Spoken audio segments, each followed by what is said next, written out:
بسم اللہ الرحمن الرحیم۔ السلام علیکم، آپ دیکھ رہے ہیں الف نیوز اور میں ہوں آپ کے ساتھ ماجد علی۔ شامل کرتے ہیں پاکستان اور دنیا بھر سے بریکنگ نیوز ہیڈ لائنز۔ اسرائیل کا بڑا حملہ، حماس نے یحییٰ السنوار کے شہید ہونے کی تصدیق کر دی۔ اسرائیل کی جانب سے دعویٰ کیا گیا تھا کہ اس نے ایک کارروائی میں حماس کے نئے سربراہ یحییٰ السنوار کو شہید کر دیا، تاہم اب حماس ذرائع نے اپنے سربراہ کی شہادت کی تصدیق کر دی ہے۔ اس حوالے سے حماس کا کہنا ہے کہ یحییٰ السنوار کو رفح میں اسرائیلی حملے میں شہید کیا گیا ہے۔ یحییٰ السنوار کی شہادت کی تصدیق اسماعیل ہانیہ کے بیٹے نے کی ہے۔ اسرائیلی فوج کا کہنا ہے کہ ان کی رفح کے علاقے تل السلطان میں یحییٰ السنوار سے جھڑپ ہوئی۔ وہ فوجی لباس میں تھے۔ عرب میڈیا کی رپورٹ کے مطابق اسرائیلی فوج نے سماجی رابطوں کی ویب سائٹ ایکس پر اپنی ایک پوسٹ میں لکھا کہ یحییٰ السنوار کو ختم کر دیا گیا ہے۔ اسرائیل کے وزیر اعظم نیتن یاہو کا کہنا ہے کہ حماس کے سربراہ یحییٰ السنوار کی موت کے بعد جنگ ختم نہیں ہوئی ہے۔ سنوار کی موت حماس کے زوال میں اہم سنگ میل ہے۔ غیر ملکی خبرساز ایجنسی کی رپورٹ کے مطابق اسرائیلی میڈیا پر اسرائیلی حکام سے متعلق یحییٰ السنوار کی شہادت کی خبریں نشر کی جا رہی تھیں۔ اسرائیل کے سرکاری ریڈیو سے بھی دعویٰ کیا جا رہا ہے کہ حماس کے سربراہ یحییٰ السنوار اسرائیلی کارروائی میں شہید ہو چکے ہیں۔ برطانوی نشریاتی ادارے کی رپورٹ کے مطابق امریکی صدر جو بائیڈن اور نائب صدر کیملا ہیرس دونوں نے یحییٰ السنوار کی موت پر بیان دیے ہیں۔ دوسری طرف اقوام متحدہ میں ایرانی مندوب نے کہا کہ یحییٰ السنوار کی شہادت سے مقبوضہ علاقوں کو آزاد کرانے کے لیے مزاحمت کے جذبے کو تقویت ملے گی۔ سنوار نوجوانوں اور بچوں کے لیے ایک مثال بنیں گے اور جب تک قبضہ اور جارحیت جاری رہے گی، مزاحمت بھی جاری رہے گی۔ واضح رہے کہ اسماعیل ہانیہ کی شہادت کے بعد یحییٰ السنوار کو حماس کا نیا سربراہ مقرر کیا گیا تھا۔ خبر کے اگلے حصے میں بات کرتے ہیں یحییٰ السنوار کی شہادت پر امریکی صدر جو بائیڈن کا بڑا بیان سامنے آ گیا۔ امریکی صدر جو بائیڈن نے ایک بیان جاری کیا جس میں کہا گیا کہ انہیں اسرائیل نے غزہ میں یحییٰ السنوار کی موت کی تصدیق کرنے والے ڈی این اے کے نتائج سے آگاہ کر دیا ہے۔ انہوں نے کہا کہ یہ اسرائیل کے لیے، امریکہ کے لیے اور دنیا کے لیے ایک اچھا دن ہے۔ امریکی انٹیلیجنس نے پچھلے سال کے دوران حماس کے رہنما کی تلاش میں اسرائیل کے لیے کردار ادا کیا تھا۔ جو بائیڈن نے کہا کہ میں جلد ہی وزیر اعظم نیتن یاہو اور دیگر اسرائیلی رہنماؤں کے ساتھ بات چیت کروں گا، یرغمالیوں کو ان کے اہل خانہ تک پہنچانے کے راستے پر بات کرنے اور اس جنگ کو ہمیشہ کے لیے ختم کرنے کے لیے جس نے بے گناہ لوگوں کو بہت زیادہ تباہی مچائی ہے۔ ان کا کہنا تھا کہ اب غزہ میں حماس کے اقتدار میں آنے کے بغیر اور ایک ایسے سیاسی تصفیے کا موقع ہے جو اسرائیلیوں اور فلسطینیوں کو یکساں طور پر بہتر مستقبل فراہم کرے، کیونکہ یحییٰ السنوار ان تمام اہداف کے حصول میں ایک ناقابل تسخیر رکاوٹ تھی اور رکاوٹ اب باقی نہیں رہی۔ جو بائیڈن طویل عرصے سے غزہ میں جنگ بندی کے لیے مذاکرات کی ناکامی کے لیے سنوار اور حماس کو مورد الزام ٹھہراتے رہے ہیں۔ حماس اور کچھ دیگر عالمی رہنما نیتن یاہو اور اسرائیل پر الزام لگاتے ہیں۔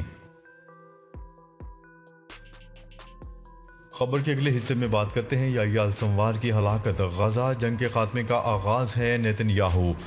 اسرائیلی وزیر اعظم نیتن یاہو کا کہنا ہے کہ فلسطین کی مزاحمتی تحریک حماس کے سربراہ یحییٰ السنوار کی ہلاکت غزہ جنگ کے خاتمے کا آغاز ہے۔ اسرائیلی وزیر دفاع نے گزشتہ روز غزہ میں ایک عمارت پر بمباری کے نتیجے میں یحییٰ السنوار سمیت حماس کے 4 رہنماؤں کے قتل کا دعویٰ کیا تھا، تاہم حماس کی جانب سے اس حوالے سے کہا گیا کہ باقاعدہ تصدیق کے بعد اس حوالے سے بیان جاری کیا جائے گا۔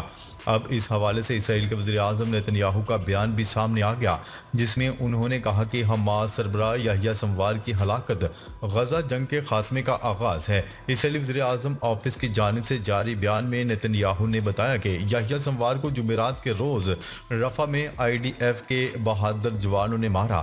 یاد رہے اسماعیل ہانیہ کی ایران میں شہادت کے بعد یحییٰ السنوار کو حماس کا نیا سربراہ منتخب کیا گیا تھا۔ اسرائیل یحییٰ السنوار کو 7 اکتوبر کے حملے کا ماسٹر مائنڈ تصور کرتے ہیں۔ خبر کے اگلے حصے میں بات کرتے ہیں امریکہ کا انتہائی جدید بمبار طیاروں سے یمن کے ٹھکانوں پر حملہ۔ پینٹاگون کا کہنا ہے کہ امریکی فوج نے یمن کے حوثیوں کے زیر کنٹرول علاقے میں ہتھیاروں کے ذخیرہ کرنے کی تنصیبات پر بڑا حملہ کیا۔ गैर मुल्की खबरसा इदारे की रिपोर्ट के मुताबिक अमरीकी वज़ीर दिफा लॉयड ऑस्टन का कहना था कि अमरीकी फ़ज़ाइया के B-2 बमबार तैयारों ने हौसियों के ज़ेर कंट्रोल इलाके में ज़ेर ज़मीन हथियारों के ज़ख़ीरा करने वाले 5 बड़े ठिकानों पर हमले किए हैं। आलमी मीडिया की रिपोर्ट के मुताबिक ये पहला मौका है जब अमरीका ने यमन में हौसियों पर हमला करने के लिए स्ट्रेटजिक B-2 बमबार तैयारों का इस्तेमाल किया। B-2 इन लड़ाका तैयारों से बहुत बड़ा प्लेटफॉर्म है जो अब तक हौसियों की तंजीबात और हथियारों को निशाना बनाने के लिए इस्तेमाल किया गया है, जो बहुत ज़्यादा वजनी बम ले जाने की सलाहियत रखता है। खबर के अगले हिस्से में बात करते हैं। रूस ने ईरानी जौहरी तंसीबात पर हमले से मुतल्लिक खबरदार कर दिया। रूस की वजारत खारजा ने ईरानी जौहरी तंसीबात पर किसी भी हमले के खिलाफ खबरदार किया है। ईरान के जौहरी तंसीबात पर किसी भी फर्जी इसराइली हमले के खिलाफ खबरदार करते हुए कहा कि यह तबाहकुन होगा। रूस की सरकारी खबरसा एजेंसी टास की रिपोर्ट के मुताबिक सरगई लारूफ का कहना था कि हमने बार बार खबरदार किया है और खबरदार करते रहे हैं। ईरान के जौहरी तंसीबात और जौहरी ढांचे पर हमले के इम्कान पर फर्जी तौर पर गौर करने के खिलाफ इसराइल को खबरदार किया जा सके। उन्होंने मजीद कहा कि यह तबाहकुन पेशरफ्त होगी और जौहरी तहफ़्फ़ुज़ को यकीनी बनाने के शोबे में मौजूद इन ओहदों की मुकम्मल नफ़ी होगी। इसराइली हुकाम इस माह के शुरू में इसराइल और ईरानी मिसाइल हमले के मुमकिना रद्द-ए-अमल पर बहस कर रहे हैं। अमरीकी खबरसा इदारे का इसराइली ज़राए के हवाले से कहना था कि इसराइली वज़ीर आज़म नेतन्याहू ने ईरान की जानिब से इसराइल पर किए गए मिसाइल हमलों के जवाब में इसराइली कार्रवाई के लिए ईरानी मखसूस हदाफ की मंजूरी दे दी है। मखसूस हदाफ की तफसीलात को ज़ाहिर नहीं किया गया और ना ही ये बात वाज़ह की गई है कि इसराइली फ़ौजी हदाफ को निशाना बनाएगा या नहीं। मुतवक्का इसराइली कार्रवाई के आगाज़ के लिए कोई वक्त मुकर्रर भी नहीं किया गया। दूसरी जानिब ईरान की एटमी एजेंसी का कहना है कि जौहरी तंसीबात पर इसराइली हमले का इम्कान नहीं है। एजेंसी के तर्जुमान ने न्यूज़ एजेंसी के साथ एक वीडियो इंटरव्यू में कहा कि जौहरी तंसीबात पर इसराइली हमले का इम्कान बहुत कम है। उन्होंने कहा कि किसी अहम साइट पर हमले की सूरत में इस बात को यकीनी बनाएंगे कि ये कामयाब नहीं होगा और मुल्क किसी भी मुमकिन नुकसान की फौरी तलाफी कर सकता है। खबर के अगले हिस्से में बात करते हैं मशरिक़ वस्ता में फौरी जंग बंदी की जाए। यूरोपीय यूनियन और GCC का मुतालबा।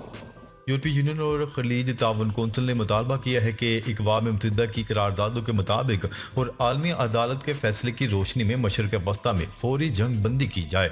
इसके साथ ही इसराइली यरगमालियों की रहाई और इसराइली जेलों से फ़लस्तीनी कैदियों की रहाई और सबसे बढ़कर गज़ा और दीगर महसूर इलाकों में अवाम तक इंसानी इमदाद की फौरी और गैर मशरूत फराहमी के लिए भी इक़दाम किए जाएँ। ये मुतालबात यूरोपीय यूनियन और खलीजी ताउन कौंसिल के दरमियान बुध के रोज़ ब्रसल्स में मुनक्किद होने वाली पहली सिमट के मुश्तरका अलामिये में किए गए हैं। याद रहे यूरोपीय यूनियन के 27 ममालिक और खलीज ताउन कौंसिल के 6 ममालिक सऊदी अरब, कुवैत, बहरीन, कतर, अरब अमारात और ओमान के दरमियान ये पहली बाज़ाब्ता सरबराही सिमट थी जिसका इन्वान स्ट्रेटजिक पार्टनरशिप बराए अमन और खुशहाली रखा गया था। खबर के अगले हिस्से में बात करते हैं। जंग जारी रही तो 1 साल में इसराइल तबाह हो सकता है। इसराइली अखबार का दावा। इसराइल के एक अखबार ने दावा किया है कि अगर हमास और हिजबुल्लाह के साथ जंग जारी रही तो इसराइल 1 साल में तबाह हो सकता है। इससे कबल रिटायर्ड मेजर जनरल येत्ज़िक बर्ग ने खबरदार किया था कि इसराइल पहले ही एक खतरनाक दोराहे पर खड़ा है। वज़ीर दिफा ने गज़ा जंग के दौरान जितने दावे किए तमाम बेबुनियाद थे। दूसरी जानिब हिजबुल्लाह ने इसराइल के खिलाफ जंग के नए और तेज़ मरले का ऐलान कर दिया।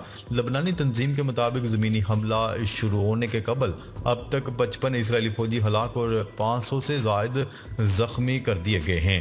इसराइल ने जनूबी लबनान में जुमेरात को अपने 5 फौजियों की हलाकत और मुतअद्दिद के ज़ख्मी होने का भी एतराफ़ कर लिया। उधर गज़ा के शुमाली इलाके जबालिया में अक़वाम मुत्तहिदा के स्कूल में कायम पनाह गज़ीन कैंप पर सहूनी हमले में 28 फ़लस्तीनी शहीद और 160 ज़ख्मी हो गए।